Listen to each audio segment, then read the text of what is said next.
What is up? Daniel here with the Virtual Robotics Studio, and we are back for the next video. This video is going to be all about cutting our aluminum box down to length. Now, there's a few things that you should think about before we get started here. The instructions call for two 8-foot pieces of 1x1 box tubing, aluminum tubing. It's got a 1/16 wall thickness, so if you measure in on the side there, that would be 1/16. You can go thicker if you want. This robot is not going to be close to the weight limit, even if you go with 1/8 material instead of 1/16. So if that's all you can find, that's okay. But there is another option for material, and this is sort of pre-drilled, or the holes are already in it. And these are available from most of the major retailers. I think like Andymark, Rev, West Coast Products all carry this. And this has holes basically every ½ inch all the way along the sides. So if you can get this material, when we get to the step of drilling the holes, they're already done for you. You can skip that step. You just have to cut it to length, and the holes are going to be all set. So if you have a little bit extra in your budget, this will save you a lot of time, and these holes are very precise. So it's going to make the whole thing go together a little bit easier. So we recommend getting this if you can. It's a little bit more expensive than if you went to Home Depot and bought just the regular 1x1 aluminum, but not that much more expensive. We're talking about maybe $50 for the whole robot more expensive. So I would recommend getting this if you can, but we're going to show you how to use both the pre-drilled and the undrilled just stock material. All right, so we're going to get started cutting these down to length, but before we do, we have to give a special thanks to Argosy for making this all possible. Also, thanks to First and Andymark for parts and support. And finally, thanks to Team 302, Lake Orion High School, for hosting our studio. Okay, so for this step, I have the drawings for KB 25006, back vertical post. We've got KB 25007, front vertical post. KB 25008, that's our diagonal rail. And finally, KB 25009, which is the crossbeam. So our goal in this video is to just get all of these parts cut to length. And then we will pick up in the next video with drilling all of the holes in them. So like I said before, we have two different materials that we can choose from. We have the plain 1x1 stock here, and we have that pre-drilled 1x1. And we're going to make kind of an assortment. We'll make a few of the pieces with the 1x1 stock, and then we'll make some the other way. So whichever way you're doing it, you can just follow that part of the video and repeat it. Now, every single one of these pieces we need two of. And we have to think a little bit about how we're going to make these pieces fit where we need them to fit. So if you bought 8-foot pieces, I think the recommendation was two 8-foot pieces of this 1x1. If you're doing that, we need to make sure that our piece lengths will fit onto two 8-inch pieces. So there is a world where you could cut and then have just a little bit left over that's not enough to make a piece, but a lot of wasted material. So you want to think about that. This piece is 27 inches, so we need two 27-inch pieces. We need two 17-inch pieces, two 32-inch pieces, and two 16-inch pieces. So I think in the KitBot manual, it says that we can cut two 32-inch pieces and then one of the 27-inch pieces, which that would be, so 32 and 32 is 64 plus 27 is 91 inches. And 8 feet is 96. So that's going to fit just about right. So if you have 8-foot pieces, definitely follow that. If you're using this pre-drilled stuff, a lot of it comes in 47-inch pieces. So unfortunately, our 32-inch section and the shortest one, the 16-inch section, does not fit for two of those on one piece. So we're stuck just doing a 32-inch section out of one of those. But we can definitely make the 27 and the 17 fit, and then we can do a 27 and another 17, and then we'd have the two 16s left over for the last piece, which will leave us the most material left at the end. We're going to be doing things a little bit different because we're going to make, like I said, some of it out of the perforated and some of it out of the stock. All right, let's talk about marking them. So on the piece drawings, which we will show you here as we work through them, but you can also download them with the KitBot instructions so you can print out and have your own copy to look at. What we're looking at is basically, if you go all the way to the end of the piece, that number that is lined up with the edge, in this case for KB 25006, it's 27 inches. That is the total length of the piece. That's what we're aiming for. Also in the bottom right, There's a bunch of information. The name is there, the part number is there, kind of tells us the scale. But the thing we're looking for is where it says unless otherwise specified in the top left of the written area, it gives us a tolerance, and it says plus or minus 1/16 of an inch. So that's what our goal is when we cut this piece, that it should be at least between 27 plus a 16th of an inch or 27 minus a 16th of an inch. All right, so let's go ahead and mark some of these pieces.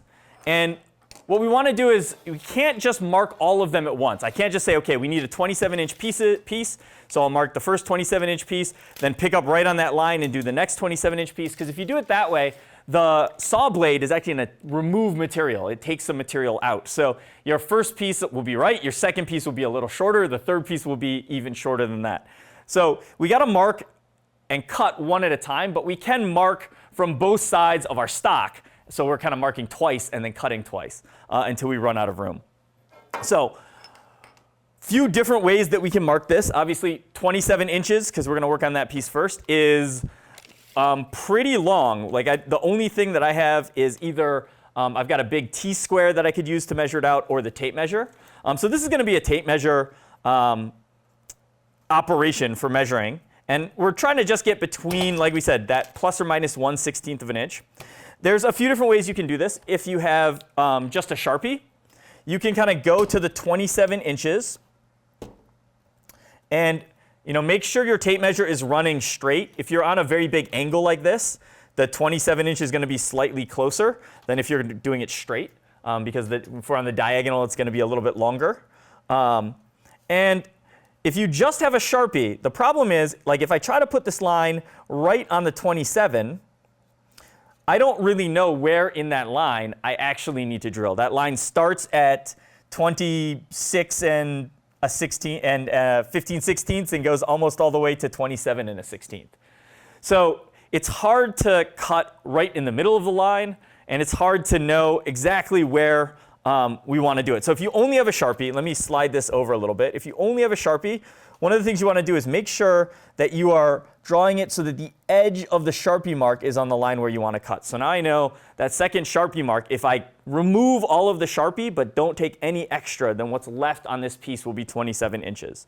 So that way works. You can be a little bit more precise in terms of seeing things by using a scribe, or if you have a punch or a snap punch, center punch, that's kind of got a sharp edge. So if you can draw straight lines with that, it can work. But essentially, if we color this whole area in, and you can actually do this without coloring it in, it's just much easier to see if you color it in first.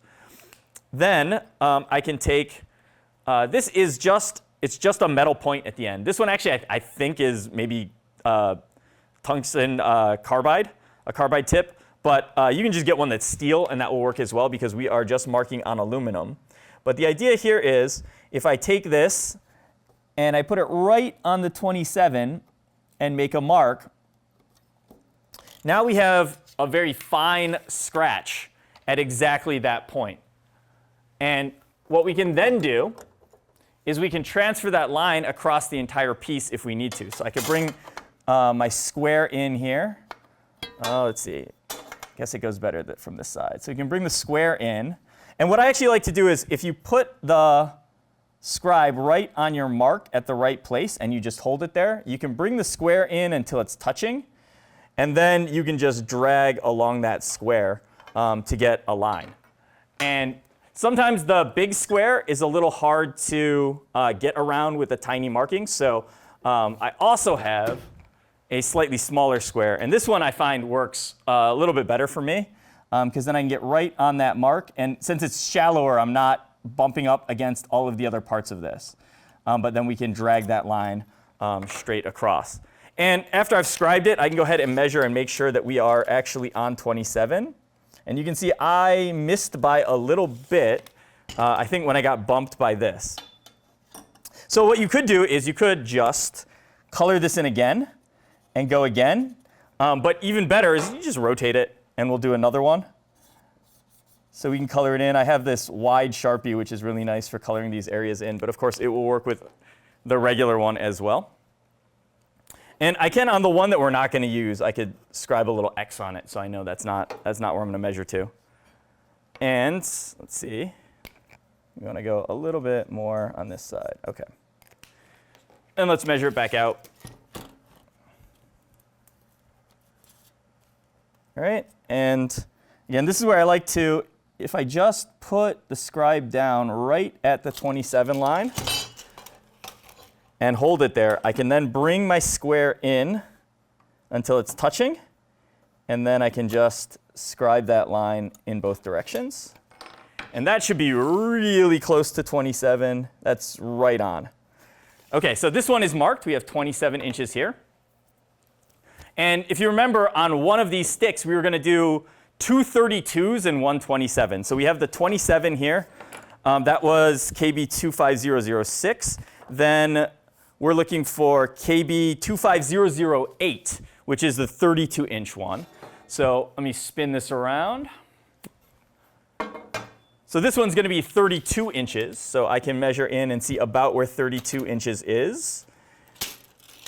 And then we will mark it here, or color it in here so that we can scribe it. And this, what we're doing here by using the Sharpie and then a scribe is basically, there's something called layout fluid, and it's this blue stuff that you can paint on. And then you scratch away the blue stuff the same way we're scratching away the Sharpie. And that's like the official correct way to do it. But since we're not doing very complicated stuff, the Sharpie is more than adequate. All right, so this one is going to be at 32. So again, we'll pull this out, set down my scribe right at the 32 point, bring in the square, and that is our 32 line. All right, so we have two of them marked on here. Let's go ahead and mark one line on this piece too, our pre-drilled one. And we'll do, let's see, which ones? We'll do another 32-inch piece on that, so we can see how much time we save by having all of those holes pre-drilled. All right, so one more 32 here. So again, let's just measure out so we can see about where it's going to be. Going to be about here. And then we can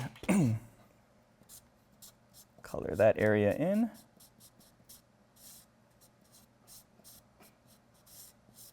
And if you are marking on the pre-drilled stuff, there is a really good chance that a hole number should line up in the middle of the hole. And so yeah, 32 should be really close to the middle of the hole. It's a little bit off for me, and that depends on how the end was cut. Let's check the other area. Okay. Yep, so this is something to think about, actually. So these pieces were cut, and because the holes are already in them, we need to double check and make sure that the hole spacing is going to be right. So if I look at my drawing for KB 25008, it wants the first hole that we drilled to be ½ inch in from the edge. So what we want to do is we want to make sure that this first hole is 1/2 inches in, and then everything else will be fine. So with the tape measure, that looks pretty close, but the tape measure is maybe not the best tool for that job. So let's see. What we can actually do is measure. Essentially, if we measure to the edge of the hole here, that is 0.407. And then if we measure the size of the hole, that is 0.197. So half of 0.197. So it's about 0.1. 197 divided by 2 is a little bit under 1, 0.915. And then this was just over 4, 0.4, I think we said 40. Although I'm getting, 407. All right, plus 0.925 is really close to ½ an inch. So that's perfect. The first hole is ½ an inch. That means the rest of the holes are all going to work out. OK, so we can actually just count the holes on this, too, and figure it out. So the first hole is at ½ an inch. This is at 1 inch, 2, 3, 4, and so on, which is why I was saying this hole should be pretty close to, or the 32 mark should be pretty close to the center of this hole. So we'll see how well that lines up. We will put the scribe right down at 32. and then move everything. Oh, I slipped a little bit. Let's try again. And scribe right down at 32. And then we'll bring the square in.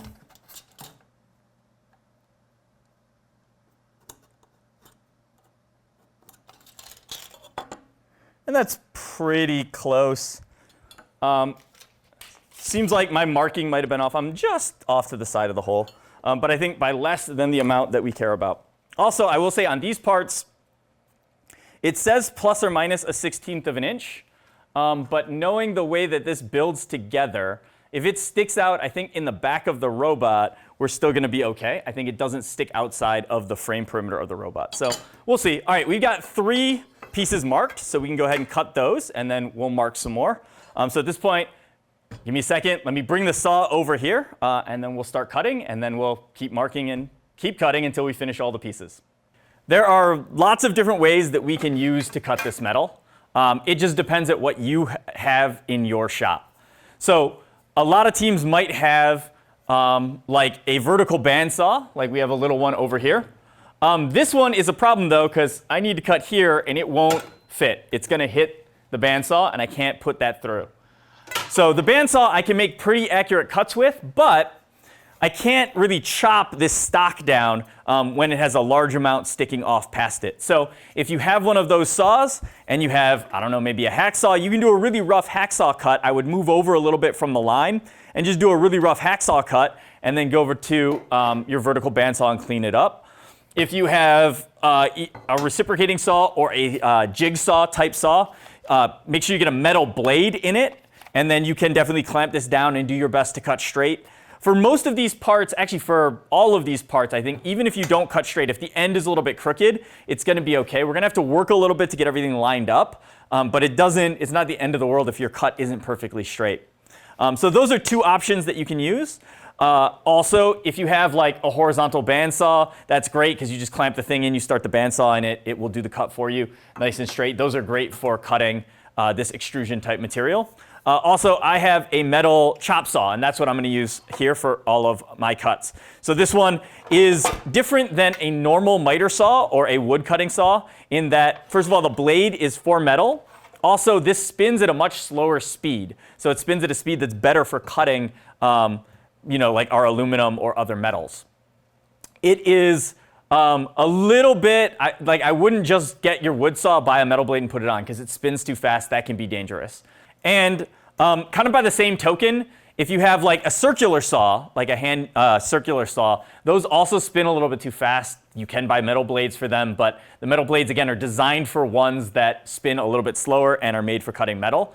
So it's better if you get one of the actual metal cutting options. All right. So we're going to go ahead and work with my metal cutting chop saw here. And this is pretty nice because I just have to clamp the piece in. And all I got to do is line the saw blade up. And what I'm trying to do, too, is the saw blade, I'm not going to center it on the line. If you remember, that line is right at 32 inches. I want to be a little bit, basically want to have it so that when I'm done cutting, the line just disappears and nothing else. Or the line just barely stays because this line is really, really thin. So I'm going to try to line up the edge of the saw blade with the edge of the line. And once it is, then I will clamp it all the way in, and we'll go ahead and make our cut.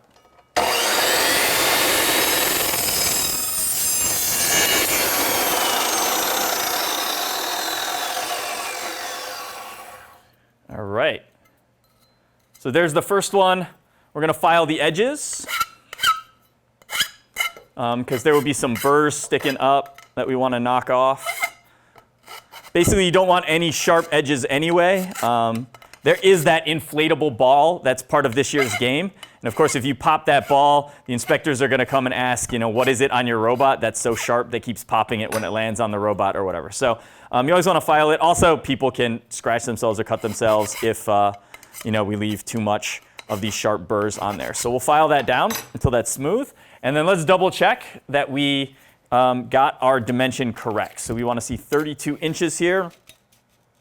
And I am just a hair under 32. I would say that that's maybe a 32nd short. So that's going to be just fine. We said plus or minus a 16th on the drawing here. So we have one 32-inch piece done. This one is scrap. You can still clean up the edge of the scrap piece if you know you're not going to use it for a while. So that can be sitting around and not have sharp edges for when the next person goes to grab it. Or you can put that off and do it later. All right, we'll set this off on the side. Now we've got our big piece here. And this has two different cuts that we're going to do, one from each side. One of the things is whatever your saw that you're using, whatever surface that you're using to make your cut, if we leave all of the aluminum shavings here, so there's these aluminum shavings all over the place on here. If we just leave them there and I go to put this piece in, it's not going to be sitting flat where it's supposed to be sitting. It's going to be on those aluminum shavings, and that means my cut is going to be a little bit less straight. Not so bad if it's just little bits, but there can be big bits or piles of them. So you always want to wipe it off or brush it off. These chip brushes are great because they're like paint brushes but super cheap because we're not actually painting with them. We're just using it to clean off our surfaces. So we'll do that. You can also kind of feel on the bottom of the aluminum when you go to put it in. You can sort of feel that there's nothing there as well. And sometimes too when you put it down, if you slide it around a little bit, you'll feel if it's sitting on something. All right, so same thing here. We're going to line up on our mark. But this time we have to remember we want to keep the part that is getting cut off, not the part that's being clamped. This is what we measured and marked to this one looks like the 27-inch one. Yeah, this is our 27. So that means the blade needs to be on that side, on this side of the mark this time. Okay. So, gotta loosen it a little more. There we go. So we'll come right up to the edge of that mark. That seems pretty good. And then we'll clamp it in. And one more cut.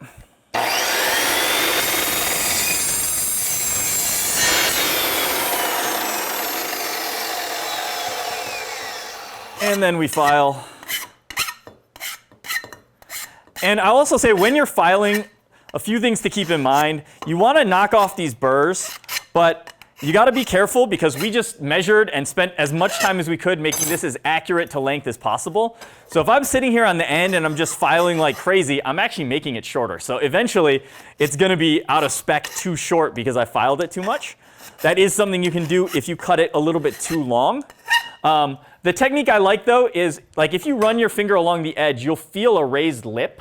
And that's the burr that we're talking about that can get raised when you make a cut. So I like to put my file sort of at like, I don't know, a little bit of an angle, not quite 45 degrees on there.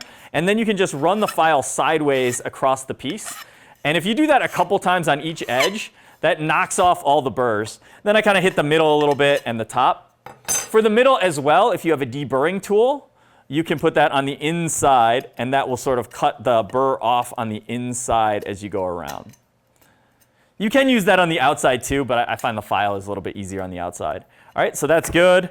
We can measure it. And that is pretty right on 27, maybe a hair long, less than a 32nd of an inch long. So that's 2 pieces down. Now, at this point, we have these 2 pieces. It's easy for us to tell which one is which because they are, well, one has the holes and one has and they're vastly different. But we're going to end up cutting 8 pieces here today, or in this video. And if you are then going to just take those pieces and immediately start doing the holes and working on them the rest of the way, that's great. But if they're going to sit on your shelf, if like you run out of time after you cut the pieces and it's the end of your meeting, you don't want to come back at the next time and be like, okay, which piece was which and so on. So it is good to label the pieces as we go.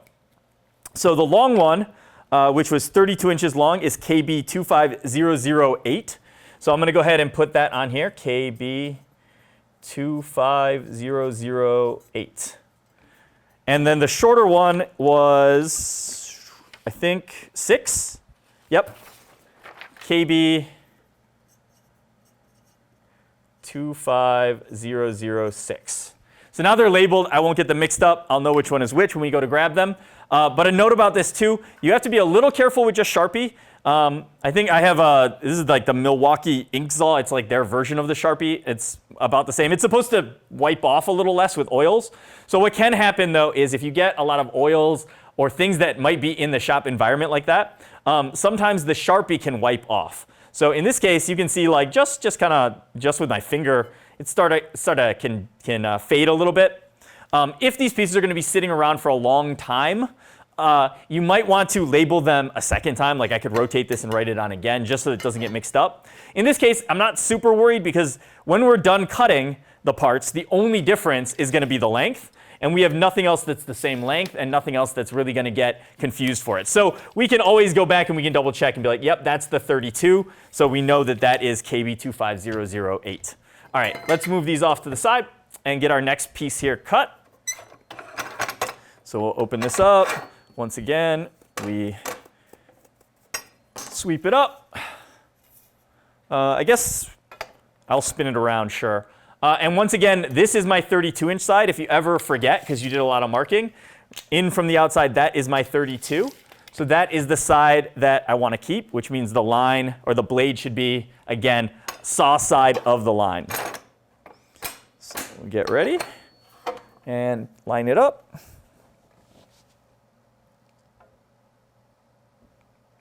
Okay, that looks good.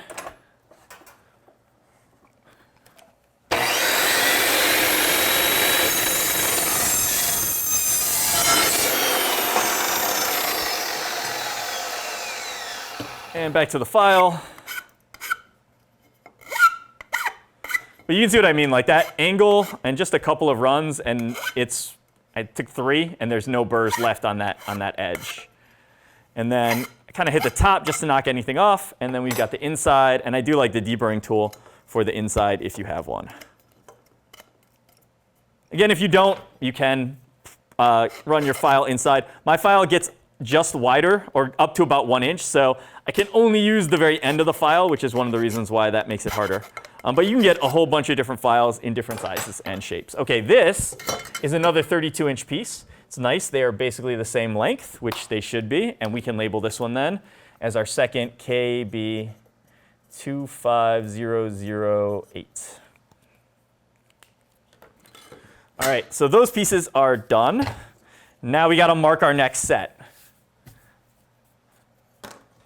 So because we made one of our 32-inch pieces out of the other stick of material, we have a bunch left here. This was going to be, if you're doing it all out of the stock 1x1 with no holes, and you had an 8-foot piece, then this bit that's remaining, you should do another 32-inch piece on, because that's what's going to fit. Sort of the most efficiently, right? This is about 36 inches, 37 inches, just under 37. So 32 is going to fit more or less the best there. Because we already have one from the other material, in my case, I am going to, let's see, we have 36 inches. If I do a 27, I can't fit anything else. So we could do 2 17s on that, right? And that would fit just about right. So I think that's what we'll do with this material. But before we can measure, if you have all these burrs on the edge, that's going to sit on the tape measure as well. So if I go to measure this, I'm actually measuring extra for the height of all that aluminum that's sitting on the top, all those burrs. So you definitely have to file off this piece so it's nice and clean before we move on.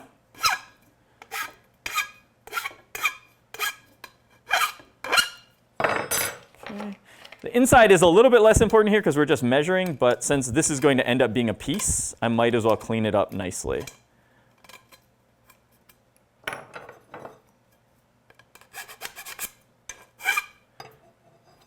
All right, that's good. Let's do the other side.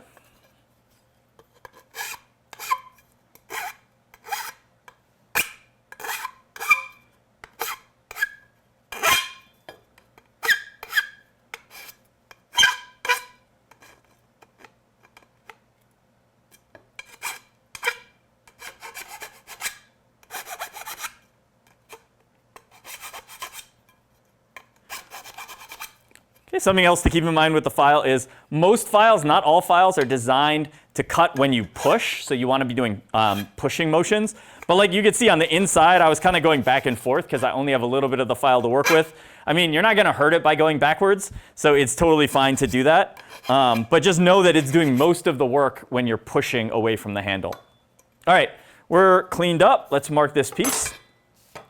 Like I said, again, if you're doing all of your pieces, if you're just using the 8-inch piece of 1x1, then use this for your other 32 and get your second piece out to start marking these 17s that we're working on. But because I want to be efficient with the material I have, I'm going to do 2 17s on this piece here. Okay, so we'll come in from one side. We can find about where 17 is going to be. We can color that in.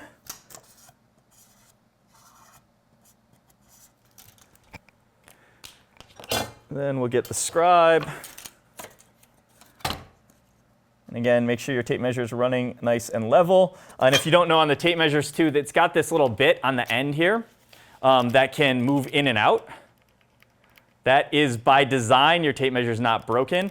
That moves the amount that is the thickness of this piece under here. So if we're measuring the outside of something like this, you want to pull it so it's tight. If you're measuring from the inside of something, you want to push it in so it's tight in that other direction. So just make sure that you are actually pulling this kind of so that that is stretched out all the way. And then we'll put our scribe right down at 17. And then I'll bring my square in and trace it. Okay, and double check just to make sure. Yep, perfect, right on 17. Then let's spin it around and do the same thing from the other side. So 17 is going to be right about there.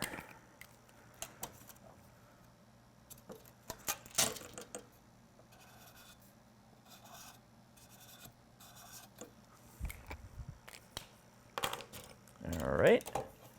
Again, keep tape measure level.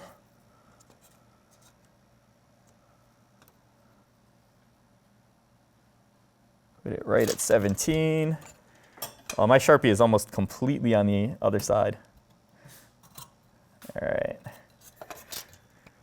So we've got our 2 17s, and this is kind of what we want to see. There's only a tiny bit of material left. So out of that big long stick, we wasted very little. And again, if you're doing the 32 inches off of this, right, you'll be wasting only a couple inches more. You'll be doing 4 inches about of extra material. So that's very efficient. Okay, let's cut this one up. So clean our surface over here.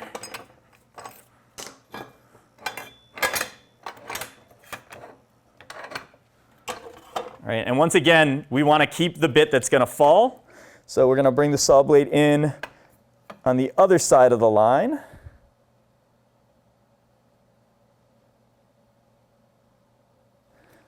Looks good.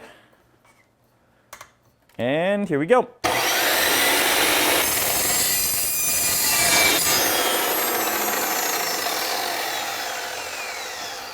can file that one.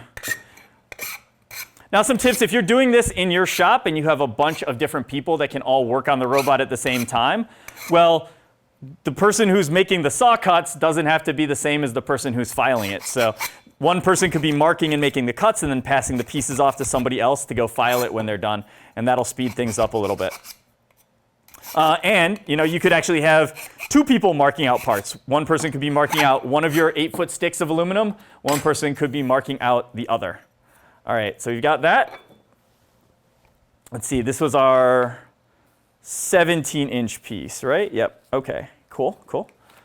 Let's unclamp this, clean it out a little bit. All right, this time, the part I want to keep is the part that's in the vise, that's clamped into the saw. So I got to come from the other edge. I want to line up on the other edge of my line here. Okay, looks good. Here we go.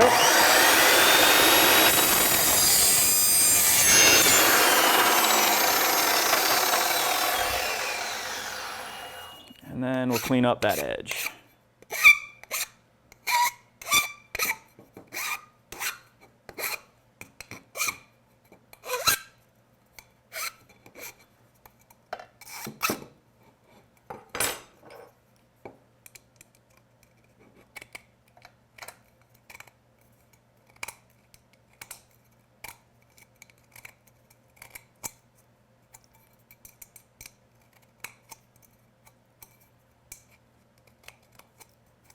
All right, looks good. We have two pieces. They are very, very close to the same length. That's very close to 17. That one is, I think, exactly 17. All right, so they're gonna work. Let's label them.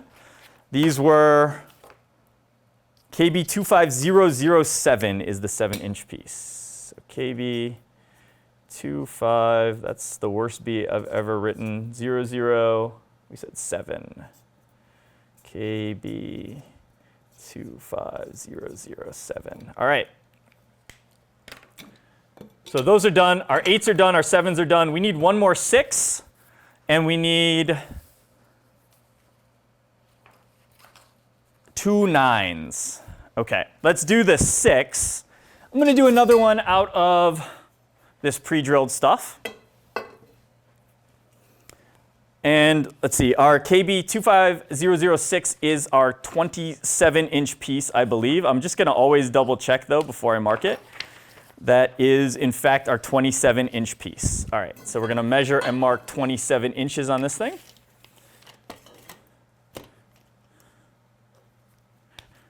So 27 is right about here.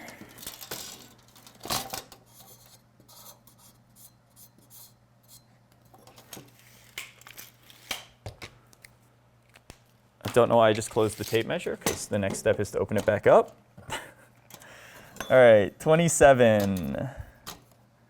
So we are right on the mark for 27.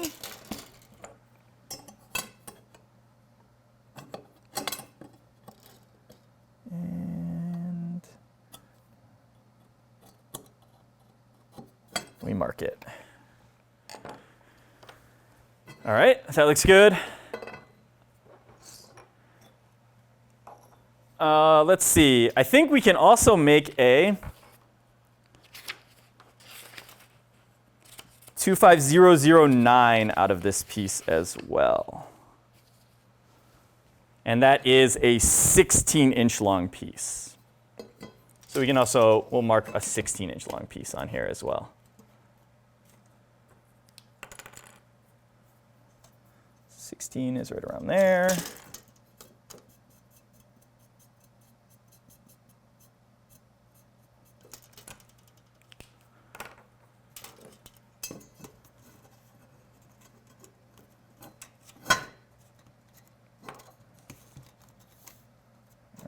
Scribe right on the 16.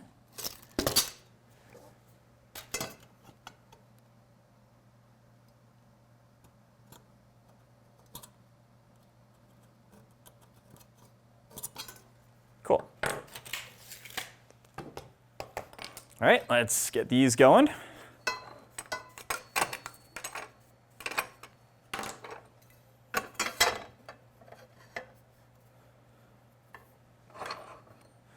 All right, we're keeping the outside, so the saw lines up on the inside of our line here.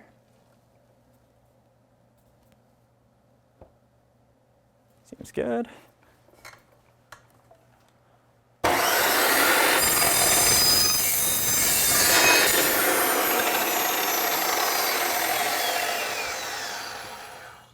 right, file that one down.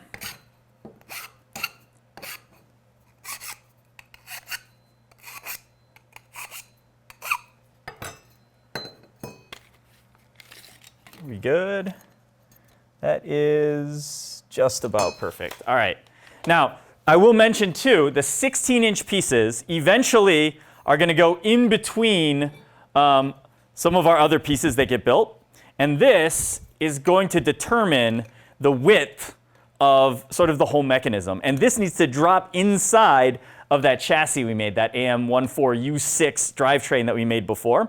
So if this piece is much bigger than 16, this one, that plus or minus 1/16 of an inch tolerance really matters. If this one is way too long, it's just not going to work. Now, the good news is, if it's way too long, we can cut it again, or if you have a grinder, you can take it over to the grinder and grind it down until it's sort of the right length. And if it's too short by a little bit, that's okay too, because nothing says when we go to attach these, they have to be touching. We could leave a little bit of a gap. Now, with the pre-drilled piece, that's a little bit harder to make work because we're going to have, basically we're going to have stuff lining up, right? The holes are going to line up with holes on the other piece. So with the pre-drilled one, definitely your cut needs to be a little bit more accurate. If we don't have pre-drilled holes, though, it's very easy for us to just clamp it up and drill those holes in assembly kind of when we're putting everything together. So this is our scrap piece, which is not long enough for it.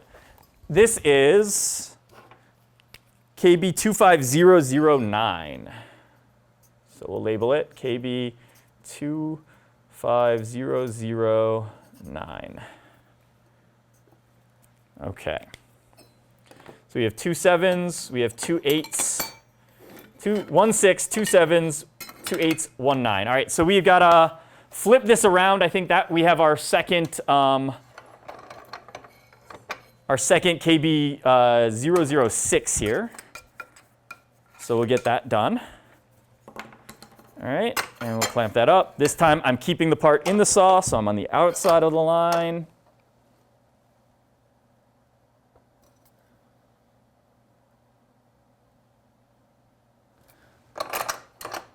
Looks close enough.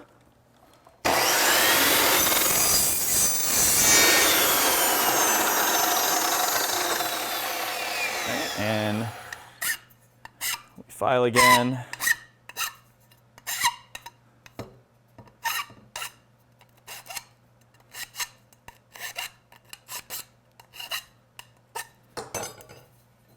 Make sure we're in the ballpark. Yeah, it's pretty much right on 27. Our other piece, yep, they're basically the same length. That's going to work. We'll label this one KB25006. All right, so you have 2 6s, 2 7s, 2 8s. We need one more 9. And for that, we'll do it on just the plain stock again. So we'll have, I guess we have an example of both types except for KB 007, which those will both be out of the raw stock with no holes. All right, let's measure up. This piece needs to be KB 009. This is the 16-inch piece, and the one that we want to be very, very close to 16 inches. So we'll mark it up here.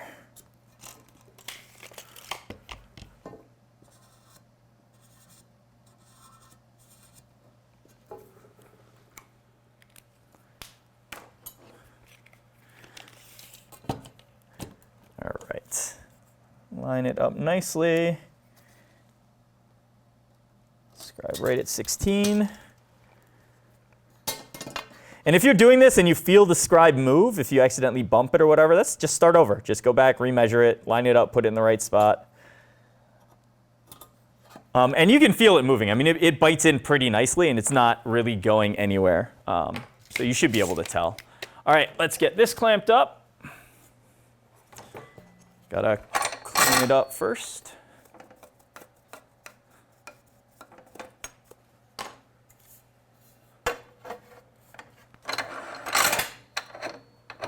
Okay, and we're keeping the part that's going to get cut off. So we are back to the inside of the line.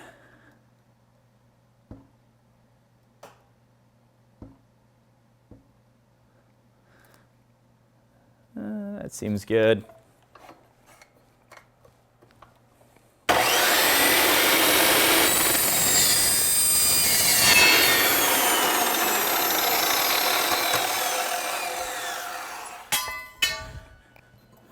right. Oh, we got a big thing stuck on there this time. All right, let's file it off.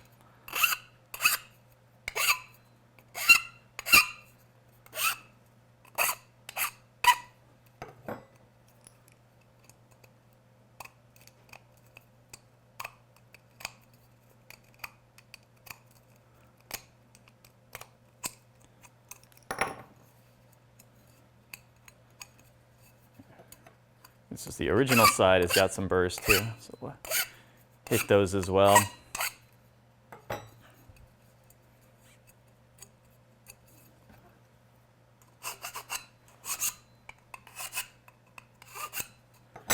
Okay, and we can also check too, so this was the factory edge. Sometimes you want to check and see, this is pretty square. Sometimes you can get it actually cut from the factory where it's not super square, especially, I think mine was actually a 22-foot piece that they cut into 8-foot pieces for me before I got it. So you never know how careful they are with their cuts. But looks good. We can check it with our other one. They are, as far as I can tell, the same length. Like, you can kind of feel the ends. And you'll feel if one is sticking out a little bit. And maybe, if anything, this one is just a tiny, tiny bit longer, but they basically feel the same. So let's label that KB 25009. All right. All right, that's it. All we wanted to do for this video is to get all 8 of our pieces cut to length. They all look good. Again, if you have pieces that are a little bit long, you can always take them to a grinder or just file until they're nice and good. If they're way off, you can cut it with the saw. There's one more trick too, which is if you're using a saw, like a circular saw like this, there is a what we call a kerf. The teeth stick out a little bit more. So there's actually a really cool trick. If you just want to take a little bit off, if you bring the saw blade down, slide the piece in until it hits it, and lift it up, that will actually shave off just a tiny bit. And you can just kind of do that over and over again too, to work your way down to exactly the right length.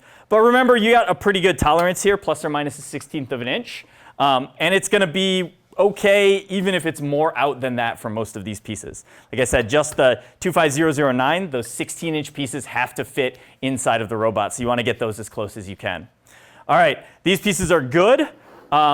Next video, I think we're going to cut the plastic. Then we'll come back and drill the holes in these pieces, drill the holes in the plastic. And then once all of our pieces are cut and pre-machined, then we can start the assembly. So we'll start on one of those in the next video, but before we go, we're going to give another special thanks to Argosy for making this all possible, to First and Andymark for parts and support, and to our hosts here, Team 302, Lake Orion High School.